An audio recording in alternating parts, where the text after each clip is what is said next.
సాధు సంతుల పిలుపుతో దేశవ్యాప్తంగా సాగుతున్న ఉద్యమంలో భాగంగా నంద్యాల పట్టణంలో గో సన్మాన్ ఆహ్వాన్ అభియాన్ కార్యక్రమాన్ని అత్యంత వైభవంగా నిర్వహించారు. దేశంలో గోవుల సంరక్షణ అత్యంత ఆవశ్యకమని, గోహత్యలను తక్షణమే అరికట్టేలా కఠినమైన చట్టాలు తీసుకురావాలని డిమాండ్ చేస్తూ పట్టణంలో భారీ సంతకాల సేకరణ కార్యక్రమాన్ని చేపట్టారు. ఈ సందర్భంగా సేకరించిన సంతకాల ప్రతి పత్రాలను రాష్ట్రపతి, ప్రధాని, గవర్నర్ మరియు ముఖ్యమంత్రులకు చేరేలా చర్యలు తీసుకోవాలని కోరుతూ జిల్లా కలెక్టర్కు అందజేయనున్నట్లు నిర్వాహకులు తెలిపారు. ఈ సంతకాల సేకరణ కార్యక్రమం ఈ నెల 27 నుండి అక్టోబర్ 27 వరకు నెల రోజుల పాటు నిరంతరాయంగా కొనసాగుతుందని నిర్వాహకులు వెల్లడించారు. గోమాత పరిరక్షణ కోసం ప్రతి ఒక్క హిందువు ఈ కార్యక్రమంలో భాగస్వామ్యమై విజయవంతం చేయాలని పిలుపునిచ్చారు. జై శ్రీరామ్, జై గోమాత.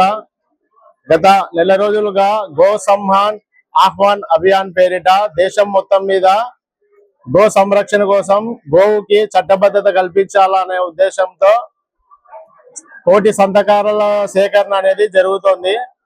నంద్యాలలో కూడా పెద్దవాళ్ళ సమక్షంలో అందరం కూడా మేము సంతకాల సేకరణ నిర్వహించినాము. ఈ రోజు కలెక్టర్ గారికి ఈ సంతకాల సేకరణ చేసిన పత్రాలన్నీ ఇద్దామని ఈ రోజు కలెక్టర్ ఆఫీస్ దగ్గరికి రావడం జరిగింది.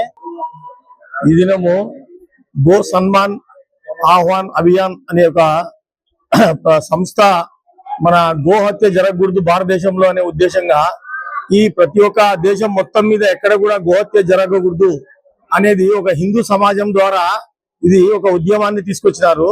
అందరం కలిసి సంతకాల సేకరణ చేసి కలెక్టర్ గారికి ఈ మెమరాండం ఇచ్చేదానికోసం కలెక్టర్ ఆఫీస్ దగ్గరికి వచ్చినాము. ఈ యొక్క దానికి ప్రతి ఒక్క హిందూ కూడా గోహత్య జరగకుండా చూడవలసిన బాధ్యత ప్రతి ఒక్కరిలో ఉందని చెప్పి కోరుకుంటున్నాం. జై గోమాత. దేశవ్యాప్తంగా సాధు సంతుల పిలుపు మేరకు గో సమ్మాన్ అభియాన్ అనే పేరు మీద గోహత్య జరగకూడదు అనే ఉద్దేశంతో దేశవ్యాప్తంగా జరుగుతున్న ఈ కార్యక్రమంలో నంద్యాల పట్టణం నుండి సంతకాల సేకరణ చేసి ఈ సంతకాలను రాష్ట్రపతి గారికి, ప్రధానమంత్రి గారికి మరియు గవర్నర్, ముఖ్యమంత్రి గారికి చేరేటట్టుగా ఈ సంతకాల సేకరణ ప్రతులను కలెక్టర్ గారి ద్వారా వారికి చేరేటట్టు చేయడం కోసం చేస్తున్నాము. జూలై 27 నుంచి అక్టోబర్ 27 వరకు జరుగుతున్న ఈ కార్యక్రమంలో ప్రతి ఒక్కరూ పాల్గొని హిందూ సమాజం ప్రతి ఒక్కరూ గోహత్యను నిరోధించడం కోసం బయటకు వచ్చి చట్టాల ద్వారా దీన్ని అమలు పరిచేటట్టుగా చేయడం కోసం జరుగుతున్న కార్యక్రమం కాబట్టి ప్రతి ఒక్కరూ దీంట్లో పాల్గొనాలని కోరుకుంటున్నాం.